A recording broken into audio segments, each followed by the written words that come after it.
Good morning, students. Once again, I welcome you all to the online session, and today we are going to start about the topic that is called to be as Federalism, chapter number 2 from your Civics textbook. In our previous lecture, what we had discussed, we had seen regarding the concept of power sharing with the help of the example of two countries, that is your Belgium and Sri Lanka. We had also seen how Belgium shifted from unitary to a federal form of government. Apart from that, you will also see, we had also seen why power sharing is desirable. What are the reason behind the concept of power sharing, right?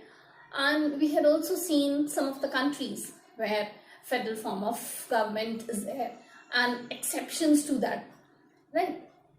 So today we are going to discuss about the topic that is called to be as your federalism. In our previous lecture, we had seen the definition of federalism, and today we are going to discuss about some of the features of federalism. I hope you remember the previous lecture, if you could recall, wherein I had told you all what exactly do we mean by federation, right? When we were discussing about the definition of federalism, I had told you federalism is a system of government in which the power is divided between constituent units, right, and central authority, and so this division of power is called to be as your federalism, right? So now today we are going to discuss about the concept as well as the features of federalism, right? So when I talk about features of federalism, like for example, if you want to purchase a mobile or a laptop, right, what do you see? You see all the features over there, right? Similarly, when I talk about federalism, today we'll see what exactly should be the characteristics or the features which will make federalism a perfect type of government, right? So let us start about the features of federalism. So when I talk about its feature, the very first feature is there are two or more levels of the government, right? So when I talk about two or more levels of the government, hope you remember in the previous lecture, we had seen how in Belgium, the power was being not only in the hands of the central government, but it was also shifted from central government to the state government and to the local self-government, right? So you will see when I talk about two or more levels of the government, you will see that it's not only the central government which exists, but simultaneously there will be the existence of a state government as well as your local self-government. So this distribution of various levels of the government is one of the main feature or the concept of federalism. Okay, like for example, if you have got any problem, every now and then you won't go to Narendra Modi or to Modi ji and you will keep on complaining about him. So to sort out problems within the level or within that particular local level, you need a local government which can understand the problems of the local people at a great length, right? And so there is a need for a local self-government. So you will always see when I talk about federalism, there has to be more than one level of the government. That is one of the important feature of federalism, right? That is, you will see the existence of a central government, you will see the existence of a state government as well as the local government. So this is what is the first feature, what it states, that there should be two or more levels of the government. Is it clear? Now, let us see the next feature. The second feature states that different tiers of the government. See, look into the slide over here, which states different tiers of the government governs the same set of citizens, right? But each tier has its own jurisdiction in specific matters of legislation, taxation, and you will see administration, right? So this is what is the second feature. Just have a look of it again. Let's break it into parts. Different tiers of the government governs the same set of citizens. You will see when I talk about different tiers of the government governs the same set of citizens, you will see that, take for example, you being the citizen of India also, staying in Maharashtra, you being the citizen of Maharashtra also, right? So you will see the government which will frame laws. It will frame laws for the people of India also, and you will see the laws will be framed for people of Maharashtra also. So the laws are applicable to you. You have to follow both the laws which have been framed out, being the citizen of Maharashtra as well as being the citizen of India. That is what is meant by different tiers of government governs the same set of citizens, right? It's not like that the laws will be framed like state government will be framing laws for the people of Maharashtra and central government will be framing the laws for Pakistan people. No, it's not like that. They will be framing the laws for the same set of citizens. Is it okay? So this is what is the first half of your feature, that is different forms of different tiers of government governs the same set of citizens. Now look into the second aspect. Second aspect states that, or the second half of it states that each tier has its own jurisdiction in specific matters of legislation, taxation and administration. You will see in the further part of our topic, we'll see that laws are being framed by the government, but they have divided the subjects.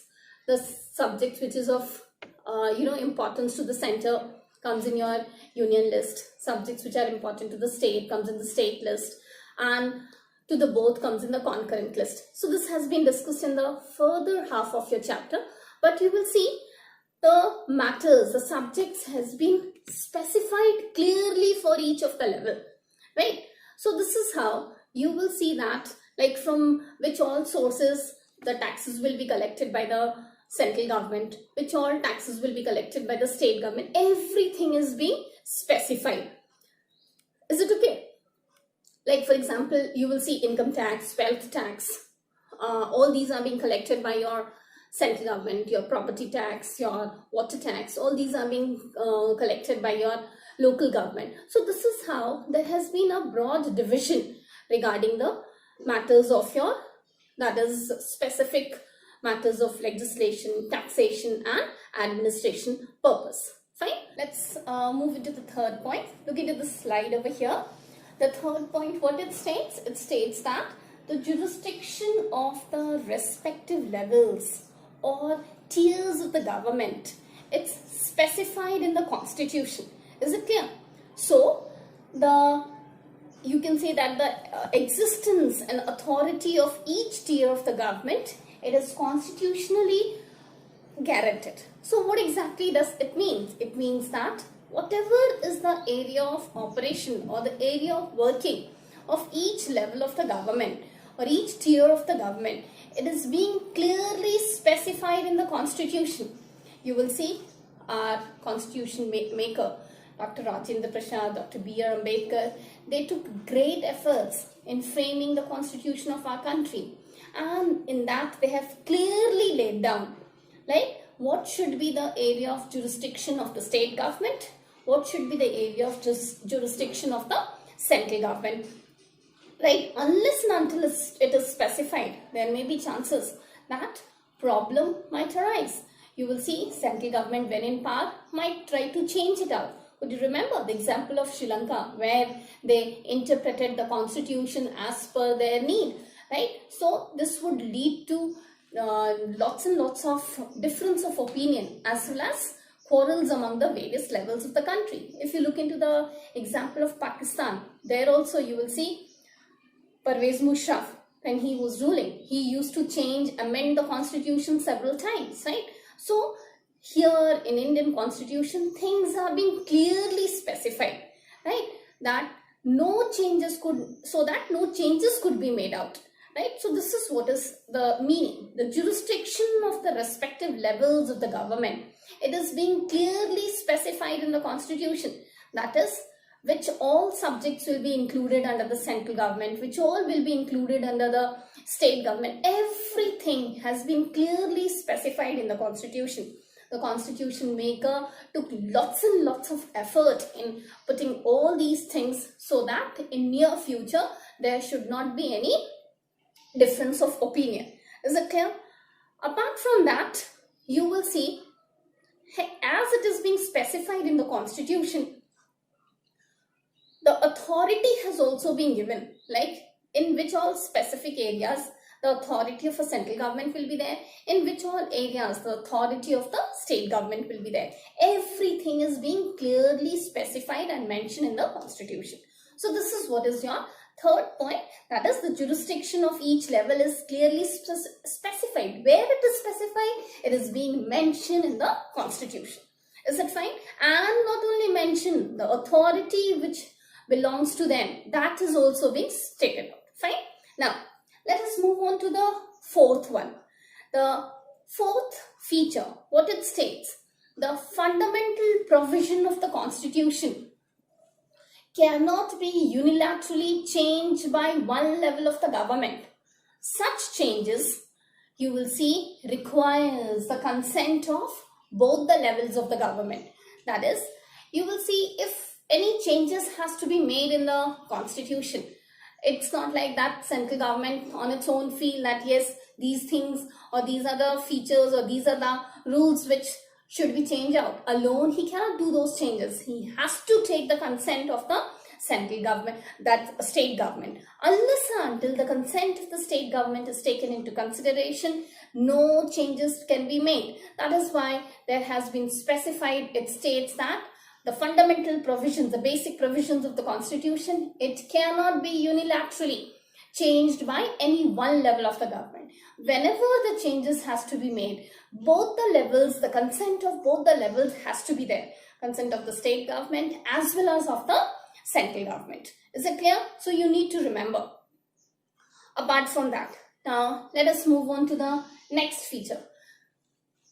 The fifth feature, what it states? The fifth feature states that courts have the power to interpret the constitution and the power of the different levels of the government. The highest court, it acts as an umpire. If disputes arise between different levels of the government in the exercise of their power, right? So you will see that who can solve the disputes? If there is any dispute between the two government, between the central government and the state government, or between the two state government, who has got the authority to solve those disputes? It doesn't lie in the hands of people like you and me, right? Or it doesn't lie in the hands of the central government. They may be biased one, and hence you will see the court is the one who has got the power to interpret the constitution, right? If the changes has to be brought about, the constitution changes, it can also be interpreted by the court itself. Apart from that, you will see, as I was telling you, the court has got the power, so the highest authority lies within the court itself. It is the one who settles the disputes. Like for example, when I talk about dispute between two various states, it may be your inter-water state dispute, right? So who's going to sort out those types of problems? It's a court who will decide. Take for example, if there is a problem of your GST, right, between the central government and the state government, who's going to handle all those types of problems? It will be the court who will be deciding, right? So this is how you will see that the highest court, that is maybe a Supreme Court, it acts as a umpire to settle the disputes between different levels of the government, right? And you will see they help in exercising the respective powers. Now let's have a look into the sixth one. Look into the slide over here. What it is stating? It states that sources of revenue for each level of the government is clearly specified to ensure its financial autonomy. Is it clear? So you see, when we talk about sources of revenue, it's been clearly specified that what will be the sources of revenue for the central government and what will be the sources of revenue for the state government, from where the central government will get the money or collect funds, and from where the state government will be collecting the funds. As I had told you, we had discussed earlier also, the previous point also, that is, there are certain subjects which belong only to that particular central government and subjects which belong to the state government. Similarly, the sources of earning for each level is also being clearly specified. Like for example, as I told you, the income tax, the wealth taxes, GST, all these are the subjects which are included in your central government, or you will see these are the subjects or the taxes collected by them goes directly to the central government. This is like you will come across your water tax, your property tax, then your light bill. All these are included in the revenue, sources of revenue for the state government. So you will see this is being done so that they ensure they should be financially independent. They should not depend upon each other for its work, right? So to ensure its financial autonomy, it's necessary that the sources of revenue for each level should be clearly mentioned out. Is it clear? Apart from that, you will see, now come to the next point, the 7th point over here. It states that the federal system in our country has got dual objective, right? Look over here, what it states, it has got dual objective. First is to promote the unity of the country, right? Apart from that, and side by side, to also accommodate regional diversity. So when I talk about promoting the unity of the country, the federal system, you will see it should ensure that the unity of the country should be maintained, right? And this is the reason why you will see, like whenever the government is being formed out, it's not only that a particular community or a particular you can say race has been selected, right? You will see the government ensures that each and every level or each and every different community also, you will see, get the chance to come into power, which will bind the country together. Simultaneously, same laws are applicable to each and every state, though there are certain exceptions was there, like for Jammu and Kashmir, which is not included now, right? Like each and every law is being, or whatever laws are being there framed out, it's being applicable to all the states except for your union territories, right? So you will see what it does. It helps in promoting the unity of the country. People of a particular state may not feel alienated that, oh, different laws are being applicable to that particular state and such laws are not applicable to us. So in this particular way, it will help in promoting the unity of the country. Simultaneously, look into the second one, the sub part of it. It states that it also helps in accommodating regional diversity. So when we talk about accommodating regional diversity, you will see people belonging to different caste, creed, religion, that is different ethnic composition is there in a country like India. And for each and every citizen, for each and every people, same rules and laws are being applicable. Is it clear? The government tries to maintain this particular diversity.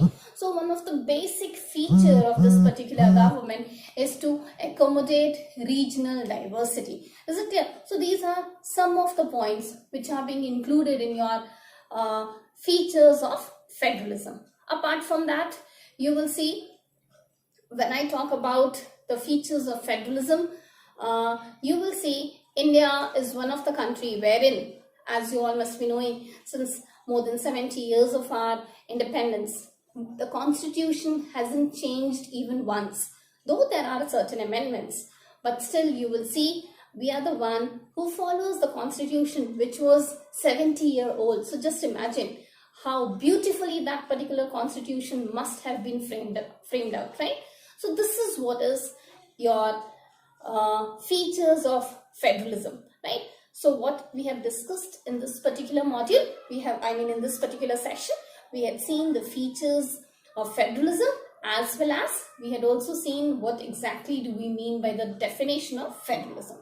So in this particular topic, we'll discuss this much only. You will see very straightforward questions there in your board exam. You will see 5-mark question is always there. That is, define the term federalism and its feature. No changes in this particular question is there, and it's a sure short question. It has to be there in your board exam, right? So prepare all these features properly, explain it out, give a keywords.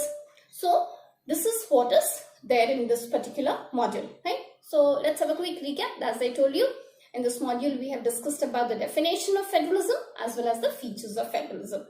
And as I was talking about the key points, what you need to remember, like when we are saying the first point, 2 or more levels of the government. So underline the levels of the government, make a flow chart regarding the same, like show central government, state government, local government. You will see like children, there are lakhs and lakhs of, you can say crores of notebooks, answer scripts which has to be checked, right, in the board exam. So when you draw a flow chart, you get the examiner who's there, they get a clear-cut idea like what exactly the student wants to tell. So this will help you in scoring marks, right?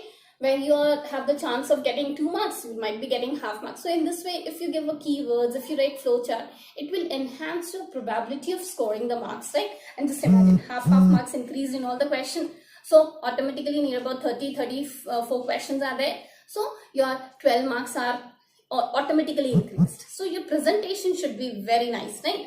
So the first one, as I told you, the levels you need to remember. Second is the jurisdiction clearly specified in the constitution.